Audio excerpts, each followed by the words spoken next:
Olá, como vai? Tudo bem, tenho certeza que sim, porque é muito bom conhecer Jesus, é muito bom amá-lo, é muito bom servi-lo, é muito bom fazer sua vontade e andar em seus caminhos.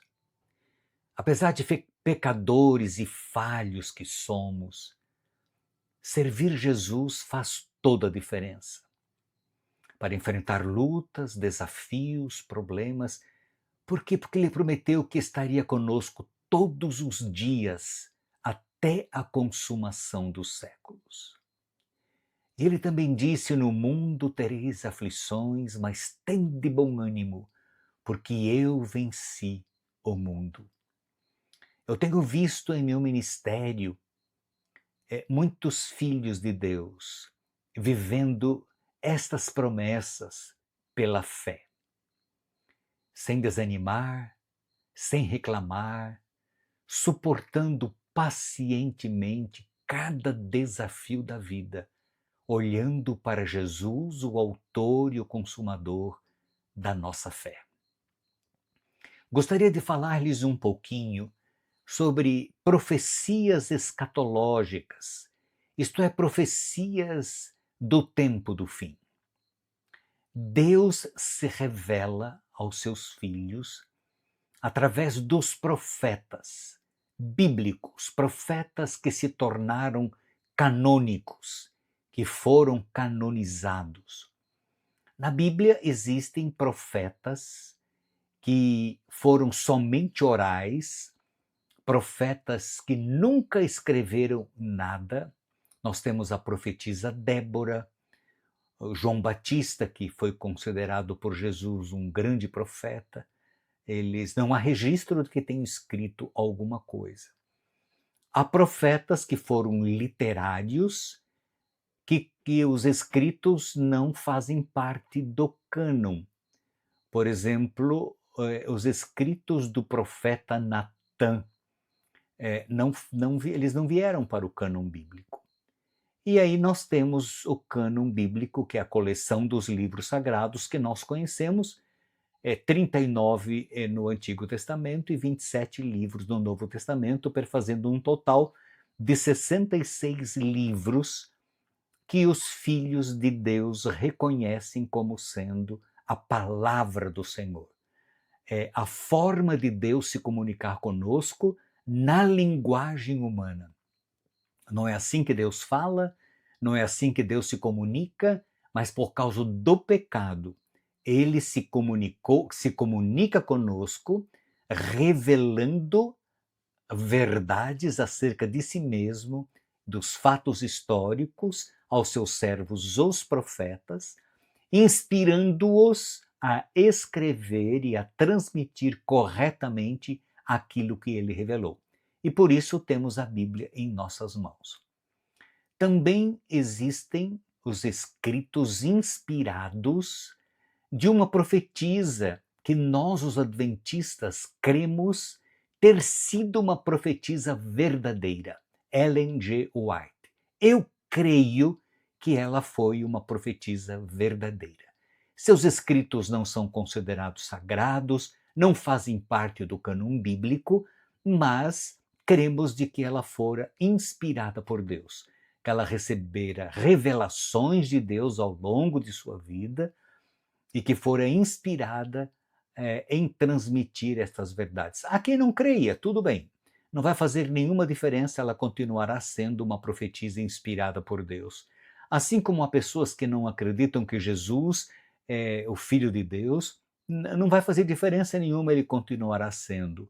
E também aquelas que não acreditam na Bíblia como a palavra de Deus, dizendo que é um livro comum, tudo bem, que o papel aceita tudo, mas a Bíblia vai continuar sendo a palavra de Deus, porque não depende de nossa crença, não depende do que acreditamos ou não acreditamos, independente de crermos ou não, Jesus continuará sendo o Filho de Deus, a Bíblia continuará sendo a sua palavra e Ellen White continuará sendo uma profetisa de Deus. Deus a escolheu para revelar ao seu povo verdades e orientações muito necessárias para o tempo em que ela vivera cujos escritos chegam até nós e são muito úteis para aqueles que conhecem e estudam estas revelações de Deus. Nesse contexto estão as profecias escatológicas, que são as profecias do tempo do fim. Muitas pessoas, quando leem a Bíblia, por exemplo, em Mateus 24 e Lucas 21, onde Jesus fala dos sinais do tempo do fim, sinais que ocorreriam antes dele voltar, onde ele diz que haveria fomes, guerras, terremotos, haveria falta de amor. Quando essas pessoas olham para esses eventos se cumprindo nos dias atuais, eu costumo ouvir essas pessoas dizendo: "Tá vendo? É assim mesmo, tem que acontecer. Jesus disse que aconteceria." Mas eu não creio que essas profecias são determinativas. É quando cremos de que tais eventos ocorrem porque Deus disse que ocorreriam, nós estamos colocando na responsabilidade de Deus eventos que ele não gostaria que acontecessem. Não, Deus revelou o futuro para os seus filhos, para que quando o futuro viesse a se tornar presente, seus filhos pudessem identificar o tempo em que vive. Então, Jesus não está determinando que haja guerras, rumores de guerras, peste, fome, miséria, antes dele voltar. Ele está revelando que assim aconteceria. É claro que existem eventos que são determinados por Deus, e ele revela aos seus filhos que tais eventos dependerão de sua ação na história. Por exemplo, a própria volta de Jesus. Independe do ser humano e das coisas que façamos ou deixamos de fazer. Um dia Jesus vai voltar, é uma ação divina. Ele vai salvar os teus filhos, os justos, aqueles que creram e confiaram nele. Ele vai destruir os ímpios, vai destruir o mal. A ação direta de Deus na história. E ele revelou aos seus filhos que assim faria.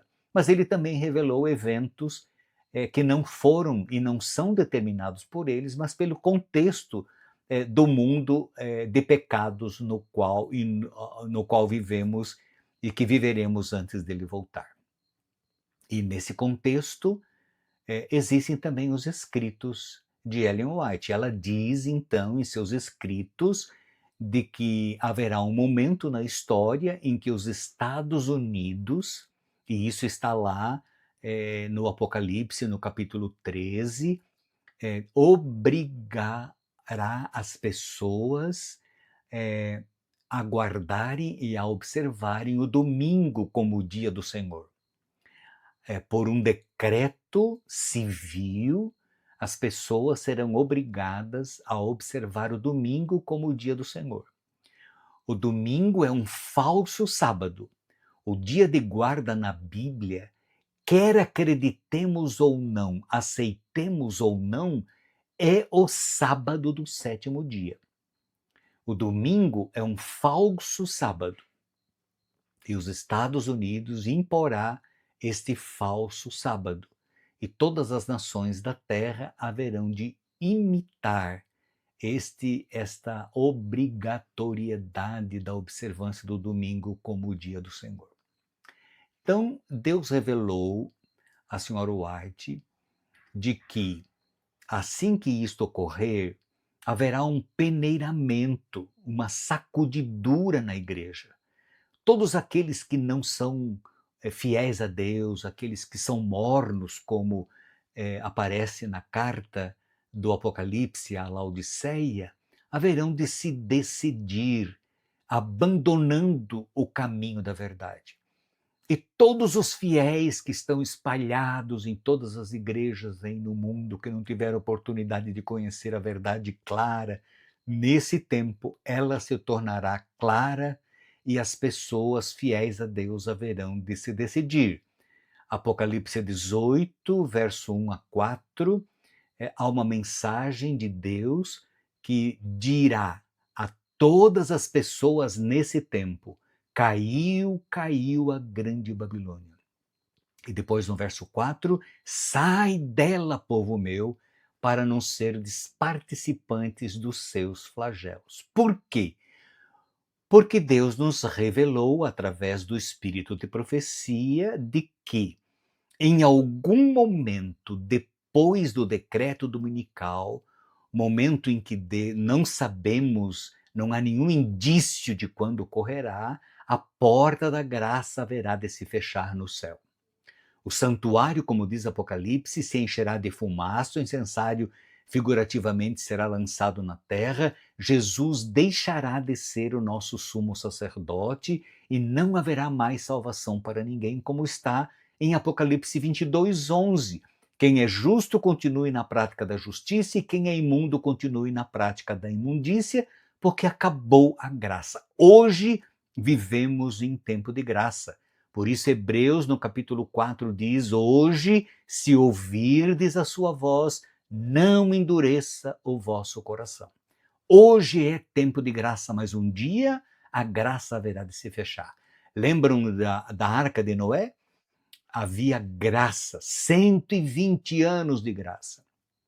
Mas quando os animais foram trazidos pelos anjos de Deus e colocados na arca, 7 pares de animais limpos e 1 par de animal imundo.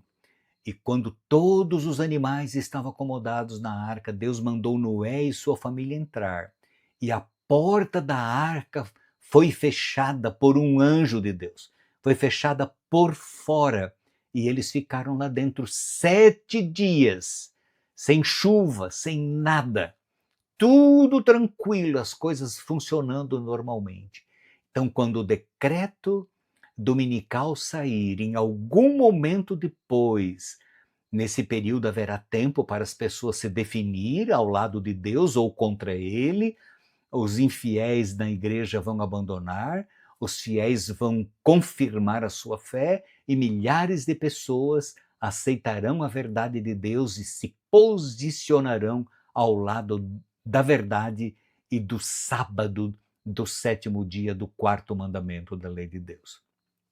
Então, quando a porta da graça se fechar, as pragas começarão a cair. As 7 pragas do Apocalipse. É Miguel se levantando em defesa de seu povo. Daniel capítulo 12, verso 1. E aí diz a Bíblia que haverá um tempo de angústia qual nunca houve desde que há nação. Tempo de angústia. Muitos acreditam que esse tempo de angústia o povo de Deus vai sofrer.